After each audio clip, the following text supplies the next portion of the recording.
নমস্কার। আজকে আমরা বিভূতিভূষণ বন্দ্যোপাধ্যায়ের ওনার সেই অসাধারণ সৃষ্টি পথের পাঁচালী নিয়ে একটু কথা বলবো। হ্যাঁ, ১৯২৯ সালে প্রকাশিত এই বইটা তো আসলে বাংলা সাহিত্যের একটা স্তম্ভ। ঠিক, শুধু তো বই নয়, মনে হয় যেন বাঙালির জীবনের একটা দলিল, তাই না? আজকে আমরা এই বইটা আর এর নানা দিক নিয়ে একটু গভীরে যাব। এর জগৎটা নিয়েই তো প্রথমে বলতে হয়। ওই যে নিশ্চিন্দিপুর গ্রাম, একদিকে ভীষণ দারিদ্র্য, হ্যাঁ, আবার তার মধ্যেই প্রকৃতি, শৈশব, এই দুটো দিককে বিভূতিভূষণ যেভাবে পাশাপাশি এনেছেন, সেটা অসাধারণ। একদম। আর অপু, দুর্গা, সর্বজয়া, হরিহর। হ্যাঁ, এদের নিয়েই তো গল্পটা। আমরা ওদের চোখ দিয়েই ওই সময়টাকে, ওই জীবনটাকে দেখব। শুরুটা তো অপু আর দুর্গার হাত ধরেই হয়।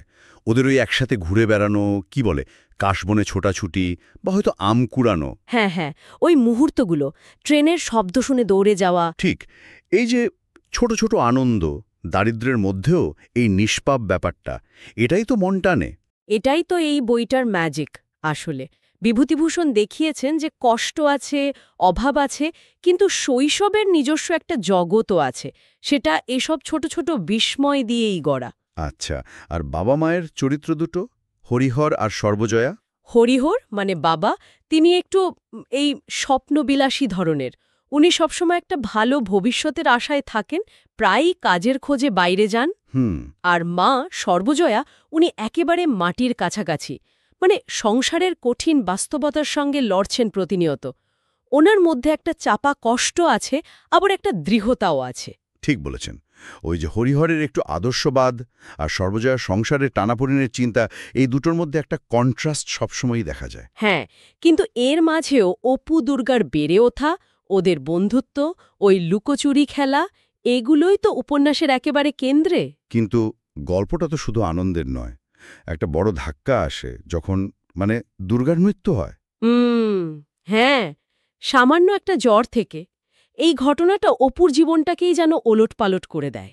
ঠিক, এই যে হারানো, এই বিচ্ছেদ, এটা অপুকে যেন অনেক তাড়াতাড়ি বড় করে তোলে, তাই না? একদম। এখানেই উপন্যাসটা একটা, যাকে বলে, কামিং অফ এইজ স্টোরি হয়ে ওঠে। অভিজ্ঞতার মধ্যে দিয়ে শৈশব থেকে কৈশোরে পা রাখা। এই ক্ষতিটা তাকে তার চেনা জগৎ, তার গ্রাম থেকে বের করে আনে, একটা নতুন জীবনের দিকে ঠেলে দেয়। হ্যাঁ, তার যাত্রাপথের শুরু হয় এখান থেকেই। তাহলে মূল বিষয়গুলো যদি একটু দেখি, গ্রামীণ জীবন, দারিদ্র্য, তার মধ্যে শৈশবের আনন্দ, বিস্ময়, প্রকৃতির টান, পারিবারিক বাঁধন। স্বপ্ন আর বাস্তবের লড়াই, আর শেষে গিয়ে ওই ব্যক্তিগত ক্ষতি আর তার মধ্যে দিয়ে পরিণত হওয়া, এগুলোই তো। ঠিক, এই সবকিছুকে বিভূতিভূষণ তার ওই অসাধারণ গদ্যে প্রায় কবিতার মতো করে বুনেছেন। ওই যে বললেন কবিতার মতো, ভাষাটা সত্যি অন্যরকম, ডিটেলিংগুলো, প্রকৃতির বর্ণনা। হ্যাঁ, উনি শুধু ঘটনা বলেন না, উনি একটা অনুভূতি তৈরি করেন। চরিত্রদের মনের ভেতরের ছবিটা আঁকেন।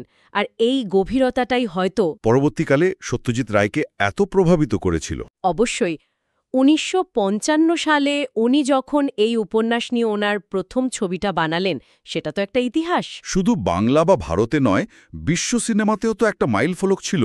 নিঃসন্দেহে সত্যজিৎ রায়ে যেভাবে বইটার ওই নির্যাসটা, ওই কাব্যিক বাস্তববাদ, ওই মানবিক দিকটা পর্দায় তুলে এনেছিলেন, সেটা অভূতপূর্ব। আচ্ছা, আর এটাই তো ছিল অপু ট্রিলজির প্রথম ছবি। হ্যাঁ, ঠিক।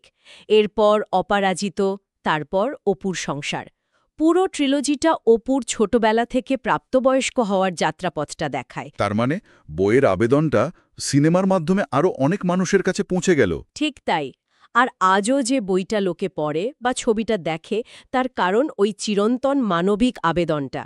এই গল্পটা সময় বা ভৌগোলিক সীমানা মানে না। চরিত্রগুলোর কষ্ট, তাদের আশা, তাদের লড়াই, এগুলো সবার মনেই দাগ কেটে যায়। একদম। তাহলে সব মিলিয়ে বলা যায়, পথের পাঁচালী শুধু একটা ছেলের বেড়ে ওঠার গল্প নয়। এটা বাংলার গ্রাম, প্রকৃতি, মানুষের সম্পর্ক, দারিদ্র্যের মধ্যেও বেঁচে থাকার একটা অসাধারণ আখ্যান। হ্যাঁ, এর সাহিত্যিক মূল্য যেমন অনম্য, তেমনি সাংস্কৃতিক প্রভাবও অনেক গভীর। প্রজন্ম থেকে প্রজন্মান্তরে এটা প্রাসঙ্গিক। ঠিক। আর এখানেই হয়তো একটা শেষ প্রশ্ন রেখে দেওয়া যায় ভাবনার জন্য। ওই যে চরম দারিদ্র্য, কঠিন বাস্তবতার মুখে দাঁড়িয়েও অপু দুর্গার চোখে পৃথিবীকে দেখার যে বিস্ময়, যে সরলতা, হুম আজকের এই জটিল দ্রুতগতির সময়ে দাঁড়িয়ে সেই নিষ্পাপ দৃষ্টি, সেই সংবেদনশীলতা, সেটা ধরে রাখা কতটা জরুরি বা আদৌ সম্ভব কি? এটা একটা গভীর প্রশ্ন। হয়তো আমাদের শ্রোতারা এটা নিয়ে ভাববেন।